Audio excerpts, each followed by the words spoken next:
Hello student, welcome back to my YouTube channel PR Maths Institutes. Today we are discussing linear differential equations of second order. आज हम सीखेंगे कैसे द्वितीय कोटि की रैखिक समीकरण को हल कैसे किया जाता है। तो आइए शुरू करते हैं। द्वितीय कोटि की रैखिक अवकल समीकरण d2y upon dx square plus p dy upon dx plus q y into equal to r। अब यहां पर इसको द्वितीय कोटि की रैखिक अवकल समीकरण ही क्यों कहते हैं? यहां पर देखें, इसकी होल पावर कितनी है? 1 है। और कितनी बार डेरिवेटिव किया गया है, अवकलन किया गया है? 2 बार। इसलिए क्या हो गई? द्वितीय कोटि की रैखिक। पावर कितनी है? 1। इसलिए क्या हो गया? रैखिक अवकल समीकरण होगी। यहां पी क्यू आर जो अपने फंक्शन होंगे, किसके फंक्शन होंगे? वेरिएबल एक्स के फंक्शन होंगे। यहां पर पी एक्स होगा, q x and r x, यानी कि पी क्यू आर अपने एक्स के फंक्शन होंगे। अब सॉल्यूशन करने के लिए डिफरेंट डिफरेंट मेथड हैं। सीधा अपने को द्वितीय कोटि के अवकल समीकरण सोल्व करने की कोई मेथड नहीं है। जैसे कि आप लोगों ने प्रीवियस आपके सेमेस्टर में या फिर बीएससी में आपने पढ़ा होगा ordinary differential equations first order. उसको सोल्व करने के लिए आपके पास मेथड थे homogeneous, convert into homogeneous, linear, Bernoulli, है ना, एक्सेट्रा, एग्जैक्ट इक्वेशंस। आप सब ये सब पढ़ चुके हैं, ठीक है। वहां पे सीधा सोल्व करने की मेथड। यहां पर अपन जो भी अपने को इक्वेशंस दे रखी है, इसको अपन सीधा सोल्व नहीं कर सकते, ठीक है ना। उसको सोल्व करने के लिए 5 मेथड हैं, अपन वन बाय वन डिस्कस करेंगे, ठीक है। वन बाय वन डिस्कस करेंगे। सबसे पहले आपको जो इक्वेशन दे रखी होगी, उसको सोल्व करने के लिए अपन क्या करेंगे? कॉम्प्लीमेंट्री फंक्शन फाइंड आउट करेंगे, पूरक फलन ज्ञात करते हैं। सबसे पहले अपनी जो इक्वेशन होगी इस फॉर्म में ही होनी चाहिए, d2y upon D x square plus p dy upon D x plus q y equal to r. ये इसका स्टैंडर्ड फॉर्म है, या फिर अपन बोल सकते हैं मानक रूप है। इसी रूप में होनी चाहिए इक्वेशंस। और इसके बाद अपन क्या करते हैं, मैं पहले आपको स्टेप बताता हूं, इसके बाद क्या करते हैं। पहले स्टेप देखिएगा, आपको जो समीकरण दे रखी होगी, दी गई रैखिक अवकल समीकरण का मानक रूप में चेंज करना होगा। तो क्या हो जाएगा? Standard form. यानी कि इसका मीन ये है कि यहां पर इसका कोफिशिएंट हमेशा 1 होना चाहिए। अगर यहां पर कुछ भी आ रहा है तो उस पूरी इक्वेशन में डिवाइड करके क्या करेंगे? इक्वेशंस को स्टैंडर्ड फॉर्म में कन्वर्ट करेंगे। यहां पर 1 ही होना चाहिए। D two y upon D x का कोफिशिएंट हमेशा क्या होना चाहिए? गुणांक हमेशा 1 होना चाहिए। अगर 1 नहीं है तो आपको 1 बनाना पड़ेगा। तो d two y upon D x square plus p d y upon D x plus q y equal to r में रखिए। अब अपन क्या करेंगे? सेकंड स्टेप में अपन इसका पूरक फलन ज्ञात करें। पूरक फलन कैसे ज्ञात करते हैं हम आपको बताएंगे एक एक टेबल के अकॉर्डिंग, है ना। फिर अपन क्या करेंगे? y is equal to u v लेकर सरल समीकरण वाला रूप प्राप्त करते हैं। फिर अपन क्या करेंगे? dv अपॉन dx को पीलेट करेंगे तथा p तथा x में इक्वेशंस को अपन क्या कर लेंगे? रैखिक में कन्वर्ट कर लेंगे। इस प्रकार प्राप्त रैखिक समीकरण का पूर्ण हल ज्ञात किया जा सकता है। तो अपना आइम यही है, यहाँ पर इक्वेशन जो दे रखी है अपन उसको लीनियर में कन्वर्ट करते हैं। तो इस मेथड, फर्स्ट मेथड अपना क्या करेंगे? जो भी अपने को इक्वेशन दे रखी होगी उसको लीनियर में कन्वर्ट करके सोल्व करेंगे। तो देखिएगा, अब मैंने आपको यहाँ पर लिखा था क्या? Complementary function. तो कैसे फाइंड आउट करते हैं कॉम्प्लीमेंट्री फंक्शंस? तो यहां पर आपको जो स्टैंडर्ड इक्वेशन दे रखी है, सबसे पहले अगर स्टैंडर्ड इक्वेशन में नहीं है तो स्टैंडर्ड इक्वेशन में कन्वर्ट करेंगे। और कन्वर्ट करने के बाद अपन पी क्यू और आर की वैल्यू क्या करते हैं? फाइंड आउट कर लेते हैं। जैसे पी क्यू आर की वैल्यू क्या करेंगे? निकाल लेंगे। आप क्वेश्चन करेंगे तो क्वेश्चन ज्यादा समझ में आ जाएगा। बट देखिएगा, फर्स्ट में अपन क्या करेंगे? पी, यदि अगर आपने यहां पे पी क्यू लिया है, पी प्लस क्यू करेंगे 1 प्लस पी प्लस क्यू करेंगे इक्वल टू 0। अगर इक्वल टू 0 हो जाता है तो y इज इक्वल टू अपना कॉम्प्लीमेंट्री फंक्शन या पूरक फलन क्या बन जाएगा? y is equal to e x. अब यही मैंने यहीं पे इसको लिख दिया। अपन इसको क्या, y जो मिलेगा अपने इसको ही क्या लिख देंगे? e। इसको ही क्या ले लेंगे? u e की पावर x ले लेंगे। सिमिलरली अगर 1 माइनस पी प्लस क्यू करने पर अगर 0 बनता है तो y बराबर e की पावर माइनस एक्स बन जाएगा। और इसको अपन क्या बोल देंगे? u बराबर e की पावर माइनस एक्स बोल देंगे। अब इसकी जनरल फॉर्म कौन सी है? जनरल फॉर्म अगर आपको ये याद नहीं है तो आप एक ही याद कर कर भी सारी फॉर्म कंस्ट्रक्ट कर सकते हैं। इसकी जनरल फॉर्म ये वाली है, ठीक है, 1 plus p upon m plus q upon m square is equal to 0। तो देखो y बराबर ई की पावर एम एक्स, अब u बराबर ई की पावर एम एक्स हो जाएगा इसका पूरक फलन। फिर ये ज़्यादा पॉपुलर है और ये ज़्यादा पॉपुलर है, ज़्यादा ये दोनों ही यूज़ में आने वाली है, ठीक है। 4p plus q into x equal to 0। तो अपना पूरक फलन क्या बन जाएगा? y is equal to x. तो u बराबर अपना कितना हो जाएगा? x हो जाएगा।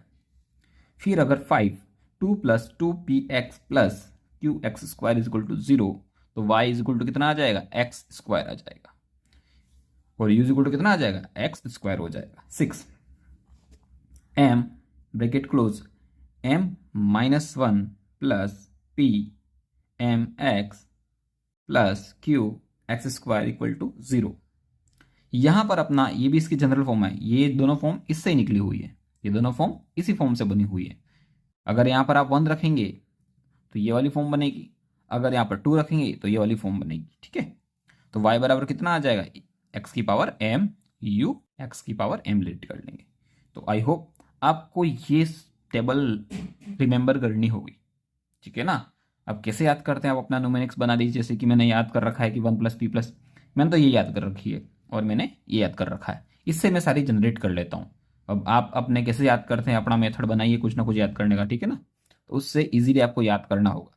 याद नहीं है तो क्वेश्चन सोल्व नहीं कर पाएंगे आप। सबसे पहले अपना टास्क क्या है? इक्वेशंस को जनरल फॉर्म में कन्वर्ट करना, देन अपना ये टेबल लर्न करनी है और अपने को स्टेप पता होना चाहिए, फिर आप क्वेश्चंस को सोल्व कर पाएंगे।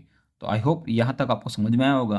अब क्वेश्चंस करते हैं हम। Question number first, example number dx square upon d square y upon D x minus x square d y upon D x plus x into y equal to x. अब अपनी standard form में equations क्या होती है? Standard form की equations, तो सबसे पहले स्टैंडर्ड फॉर्म की इक्वेशंस अपने को याद होनी चाहिए। D two y upon D x square plus p d y upon D x plus q into y equal to r. अपने इस इक्वेशन को स्टार लेट कर लाना। अब इससे अपन क्या करेंगे? इक्वेशन नंबर जो अपने को दे रखी है उससे कंपेयर करेंगे। क्या यहाँ पर गुणांक 1 है? तो बिल्कुल इसका कोफिशिएंट क्या है? 1 है, तो अपने को कोई चेंज करने की नीड नहीं पड़ी। तो यहाँ से कंपेयर करो, इस इक्वेशन स्टार इक्वेशन को कंपेयर करेंगे। तो देखो p बराबर कितना आ जाएगा? माइनस का एक्स स्क्वायर। क्यू बराबर कितना आ जाएगा? देखो ये रहा, देखो p बराबर कितना आ गया ये, और q बराबर देखो यहाँ पर क्या आ रहा है? x हो गया। और r बराबर कितना हो गया अपना? r बराबर अपना हो गया x। अब अपन क्या करते हैं? अपने को अब टेबल लर्न होनी चाहिए। अगर आपको टेबल लर्न नहीं है तो देखिए टेबल में किस वैल्यू में फिट हो रहा है, ठीक है। आपको प्रैक्टिस करेंगे तभी पता चलेगा। देखो यहाँ पर p माइनस का एक्स स्क्वायर है और यहाँ पर q कितना आ रहा है? x आ रहा है। अगर मैं q में x का मल्टीप्लाई कर लूँ और जोड़ दूँ तो क्या ये 0 नहीं बन जाएगा? यस, ये 0 बन जाएगा। अपन क्या करेंगे? p plus q into x is equal to 0 करेंगे। डायरेक्ट 0 नहीं करते, ठीक है ना। मैंने यहाँ पर डायरेक्ट लिख दिया क्योंकि मुझे पता है, बाकी पहले अपने को करके देखना होता है। तो ऐसे करने पर ही सीधा 0 बन रहा है। इट्स मीन ये 0 बन रहा है, इसका मतलब क्या हो गया? इसका एक कॉम्प्लीमेंट्री फंक्शन क्या मिल जाएगा? y बराबर x, इसको ही अपन क्या बोलते हैं? u। तो मैंने सीधा ही लिख दिया u बराबर y बराबर x। तो अपना को u की वैल्यू कितनी मिल गई यहाँ पर? सिमिलरली x मिल गई। फिर अपन क्या करते हैं? अपन इक्वेशन लेते हैं y बराबर u, y बराबर अपन क्या लेते हैं? u v। अब u की वैल्यू अपनी कितनी है? x, तो पुटअप कर लिया अपने y बराबर v और u की जगह x। इसको समीकरण नंबर 2 लेट कर लिया। समीकरण नंबर 1 तो अपना वो फर्स्ट वाला हो गया और समीकरण नंबर 2 ये हो गया। अब समीकरण नंबर 2 का x के सापेक्ष अवकलन करने पर अवकलन करेंगे dy upon D x plus x का होगा तो v बच जाएगा, v डॉट 1 हो जाएगा, plus x dv upon D x. तो y डैश वैल्यू कितनी आ जाएगी? v plus x y v dash. इसका अपन एक बार फिर से करेंगे। क्यों कर रहा हूं मैं ऐसा? क्योंकि देखो यहाँ पर कितनी बार डेरिवेटिव है? 2 बार और 1 बार, इसलिए मुझे इन दोनों की वैल्यू चाहिए। 1 बार, 2 बार तो x के सापेक्ष और 1 बार x के सापेक्ष, तो इसलिए दूसरी बार और कर रहा हूँ x के सापेक्ष। तो इस इक्वेशन का, इक्वेशन थर्ड का x के सापेक्ष अवकलन करने पर y double dash equal to क्या आ जाएगा, वी का डैश हो जाएगा। अब यहाँ पर यू इंटू वी वाला मेथड लग जाएगा। तो पहले अपन ने इसका किया, v double dash x plus v, और कितना आ जाएगा, एक्स का 1 आ जाएगा। तो ये वी डैश है, ये वी डैश ऐड हो जाएगा। Y double dash equal to कितना आ जाएगा, 2 v dash plus x v double dash, समीकरण नंबर 4। अब समीकरण नंबर 2, 3 व 4 से का मान समीकरण नंबर 1 में रखने पर, अब समीकरण नंबर 2 देखो, अपनी एक कौन सी थी जो दे रखी है, इसमें इसकी value d2y upon D x square की value dy upon D x की वैल्यू पुटअप कर लेंगे।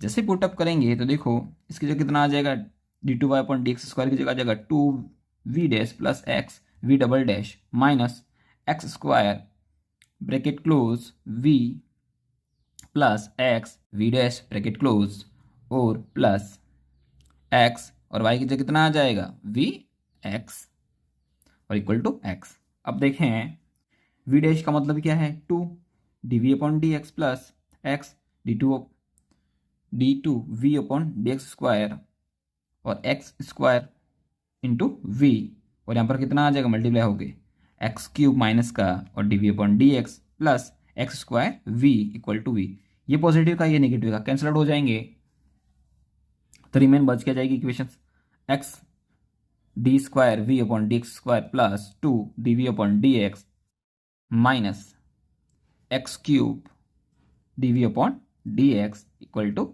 एक्स। अब देखें यहां पर ये दोनों कॉमन आ रहे, क्वांटिटी कॉमन ले लेंगे, तो d v x d square v upon D x square plus D we upon D x, break common ले लिया दोनों में, तो 2 minus x cube bracket close equal to x.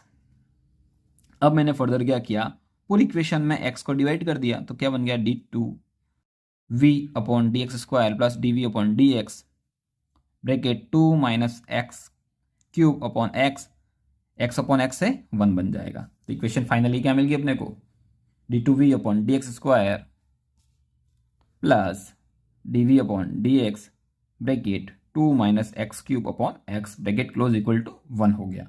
अब यहां पर भी इक्वेशन अपने को सीधा सोल्व करने का कोई मेथड नहीं है, तो अपन क्या करेंगे, इस इक्वेशंस को लीनियर में कन्वर्ट करेंगे। किस में कन्वर्ट कर लेंगे, लीनियर में कन्वर्ट कर लेंगे। तो d we upon D x equal to p let कर लेता हूं मैं, ठीक है। तो d we upon D x को अपन ने पी लेट करा, तो अपनी जो इक्वेशंस थी ये वाली देखिए, तो यहां पर इसको मैंने तोड़ दिया, D del D upon D x bracket D we upon D x plus D we upon D X, और ये तो अपना था ही bracket 2 minus x cube upon x bracket close equal to 1। तो इसकी वैल्यू मैंने p मानी है, तो क्या आ जाएगा, p आ जाएगा इसकी जगह d we upon D x की जगह, तो कितना आ जाएगा, d p upon D x plus p bracket 2 minus x cube upon x bracket close equal to 1 हो गया। अब ये लीनियर इक्वेशन है, ये लीनियर इक्वेशन में कन्वर्ट हो गई, तो अब इसको अपन सोल्व कर सकते हैं। कैसी लीनियर इक्वेशन ऐसी होती है, उसको सोल्व करने का मेथड क्या होता है, आई एफ पी ई की पावर पी डी एक्स। तो सिमिलरली यहाँ पर, और सॉल्यूशन फाइंड आउट का फॉर्मूला क्या होता है, Y into integrating factor equal to I F into Q X plus C. तो देखिएगा यहां पर अपना P की जगह कितना आ जाएगा, कैपिटल P ले लो, कितना आ जाएगा, देखो कैपिटल P की जगह अपना आ जाएगा ये वैल्यू, और Q की जगह कितना आ जाएगा 1। कंपेयर कर लो इस इक्वेशन से, देखो यहाँ पर P इंटू वाई, ठीक है। तो इक्वल टू क्या हो जाएगा, यहाँ पर ये हो जाएगा। तो इंटीग्रेटिंग फैक्टर फाइंड आउट करेंगे। अब जैसे इंटीग्रेटिंग फैक्टर फाइंड आउट करेंगे अपन, तो यहाँ पर आई एफ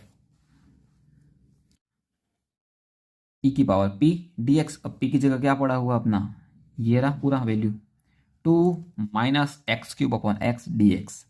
अब आपको इंटीग्रेशन तो करना आता ही होगा, है ना। I F equal to integration अलग अलग कर लेंगे, 2 upon x d x minus x cube upon x d x. अब यहाँ पर इसका करेंगे कितना, 2 कॉमन हो जाएगा, 1 अपॉन एक्स का कितना होता है इंटीग्रेशन लॉग एक्स, और यहाँ पर कितना आ जाएगा, एक्स स्क्वायर बचा, कितना आ जाएगा ई की पावर एक्स अपॉन कितना आ जाएगा 3, एक्स क्यूब अपॉन 3। अब अपने को पता है इस प्रॉपर्टी का मैं यूज़ कर लूँगा और अलग अलग कर लूँगा। इंटीग्रेटिंग फैक्टर इक्वल टू, दोनों को अलग अलग कर लिया तो एक्स की पावर कितना, लॉग एक्स की पावर कितना आ गया, 2 आ गया। और इसको अलग अलग कर लिया मैंने, है ना, ये होता है ना अपना m माइनस n। तो अपन लिख सकते हैं m पावर a की पावर m और a की पावर n। तो मैंने इसको अलग अलग लिख लिया। तो यहाँ से आ गया e की power log x square dot e की power minus x cube upon 3। अब अपने को पता है कि log और एक्स e क्या है, एक दूसरे के इनवर्स फंक्शन है। तो क्या हो जाएगा, कैंसिल आउट कर लेंगे एक दूसरे को, तो क्या बन जाएगा एक्स स्क्वायर डॉट ई की पावर एक्स क्यूब अपॉन 3। अब फॉर्मूला ये रहा अपना y इंटू इंटीग्रेटिव फैक्टर, ठीक है ना। तो y की जगह अपना क्या चल रहा है p, तो p आ जाएगा। IF कितना, ये रहा यहाँ से, तो एक्स स्क्वायर ई की power minus x cube upon 3 integration q कितना अपना, मैंने बताया था q कितना अपना, q 1 है तो 1 आ जाएगा यहाँ से, X square E minus x cube upon 3 plus C. अब इंटीग्रेशन करेंगे फिर से यहाँ पे, तो देखो इंटीग्रेशन सीधा होगा नहीं, अपन क्या करते हैं ई की power minus x cube upon 3 को टी लेट कर लेंगे। टी लेट करेंगे, इसका डेरिवेटिव करेंगे, कितना आ जाएगा ई की power minus x cube upon 3, और इसका होगा कितना आ जाएगा, इसका आ जाएगा 1/3 तो निकल जाएगा आगे माइनस का, ये वाली क्वांटिटी। और इसका करोगे एक्स क्यूब का करो, कितना आ जाएगा 3x square upon X square D x, 3 से 3 कैंसिल आउट हो जाएगा dt। तो क्या बच जाएगा माइनस ई की power X cube upon 3 into x square D T. अब यहाँ पर देखो तो माइनस तो नहीं है, तो अपन डी टी के साथ माइनस ले लेंगे, तो क्या बन जाएगा x cube upon 3 x square minus d T. यहाँ पर देखो इस पूरी क्वांटिटी जो क्या आ जाएगा माइनस का डी टी। तो p इंटू एक्स स्क्वायर ई की power minus x cube upon 3 equal to minus d t plus c. p into x square e power minus x square upon 3 equal to minus t plus c. Integration कर लिया अपन ने। अब वापिस जो value late करी थी वापिस रख देंगे, p इंटू ई की एक्स स्क्वायर ई की power minus x cube upon 3 equal to minus E की power X cube upon 3 plus C. अब इस क्वांटिटी का डिवाइड करना पूरी इक्वेशंस में, तो p इक्वल टू क्या बन जाएगा ई की माइनस ई की पावर एक्स क्यूब अपॉन 3, और नीचे कितना आ जाएगा मल्टी डिवाइड किया अपन एक्स स्क्वायर ई की power minus x cube upon 3 plus C. यहाँ पर कितना आ जाएगा एक्स स्क्वायर ई की power minus x cube upon 3। ये इससे कटा तो क्या बच गया, p इज इक्वल टू बच गया 1 अपॉन एक्स स्क्वायर प्लस सी एक्स स्क्वायर इंटू ई की पावर एक्स क्यूब अपॉन 3। अब अपन ने p बराबर क्या लेट करा था, dv अपॉन dx, तो वापस वैल्यू पुटअप कर लेंगे। तो dv अपॉन dx इज इक्वल टू क्या आ जाएगा, यहाँ पर आ जाएगा minus 1 upon X square plus C upon X square ई की power X cube upon C. अब अपने को क्या करना पड़ेगा, वापस से इंटीग्रेशंस करेंगे। तो इस x वाली क्वांटिटी को मल्टीप्लाई करके इधर ले आऊंगा dx, और यहाँ पर v बच जाएगा, और ये पूरा फंक्शन किसका x का, तो आसानी से इंटीग्रेशंस कर पाएंगे। तो यहाँ पर dv हो गया, ये dx हो गया, इसका इंटीग्रेशन कर लिया। dv का इंटीग्रेशन करोगे कितना आ जाएगा v 1 अपॉन एक्स स्क्वायर, इसको ऊपर ले जाएंगे कितना आ जाएगा, तो माइनस आएगा, और x की पावर माइनस हो जाएगी, और नीचे भी क्या आ जाएगा माइनस, माइनस से माइनस कैंसिल आउट हो जाएगा, ठीक है, माइनस से माइनस कैंसिल आउट हो जाएगा। और इसका करेंगे वापिस, तो इसका एज इट इज अपन ऐसे ही रहने देंगे, क्योंकि इसका इंटीग्रेशन करना इजी नहीं रहा है, ठीक है ना। इसका इंटीग्रेशन पॉसिबल नहीं है, हर चीज़ का इंटीग्रेशन पॉसिबल नहीं होता है ना। हर अपन किसी भी फंक्शन का डेरिवेटिव तो आसानी से कर सकते हैं, बट हर फंक्शन का अपन क्या नहीं कर सकते, इंटीग्रेशन नहीं कर सकते। जैसे कि एग्जाम्पल, आप एग्जाम्पल लिख सकते हो क्या, इंटीग्रेशन ई की power x square D x. अब इसका इंटीग्रेशन करके देखिए, पॉसिबल नहीं है, इसका इंटीग्रेशन पॉसिबल नहीं है, इसलिए मैंने इसको इंटीग्रेशन के साइन के अंदर ही रहने दिया, प्लस c2 नया कांस्टेंट ले लिया। अब v बराबर मेरा क्या बन गया 1 upon x plus c1 integration, अब माइनस था उसको ऊपर ले गया, तो कितना आ गया e की पावर एक्स क्यूब अपॉन 3, और ये पावर माइनस कितने एक्स की पावर माइनस 2 dx प्लस नया कांस्टेंट C2। अब v बराबर अपन ने क्या लेट करा था, अपना क्या था y बराबर अपन ने लेट करा था ना, सबसे स्टार्ट में क्या आया था y बराबर v इंटू एक्स था। तो यहाँ पर आ जाएगा v, जहाँ जहाँ v है वहाँ पर कितना आ जाएगा y अपॉन एक्स। तो देखो जहाँ जहाँ पर v है वहाँ पर अपने को क्या करना y upon x, y upon x 1 upon x plus C1 integration e की power X cube upon 3 x power -2 dx plus C2। अब एक्स स्क्वायर का मल्टीप्लाई करते ना 1 y इक्वल टू बन जाएगा 1 प्लस C1 इंटीग्रेशन e की power X cube upon 3 minus x की power -2 dx plus C2x। यह अपने को क्या मिल गया, कंप्लीट सॉल्यूशंस, अभिष्ट हल, पूर्ण हल मिल गया है। आई होप ये वीडियो आपके लिए हेल्पफुल रहा होगा, आपको समझ में आया होगा पहला मेथड कि अपन कोई भी इक्वेशंस दे रखी होगी उसको कैसे कन्वर्ट करते हैं लीनियर में, फिर सोल्व करते हैं, ठीक है। तो आई होप आपको ये वीडियो हेल्पफुल रहा होगा। तो हमारे चैनल को सब्सक्राइब कीजिएगा, लाइक कीजिएगा। Thank you.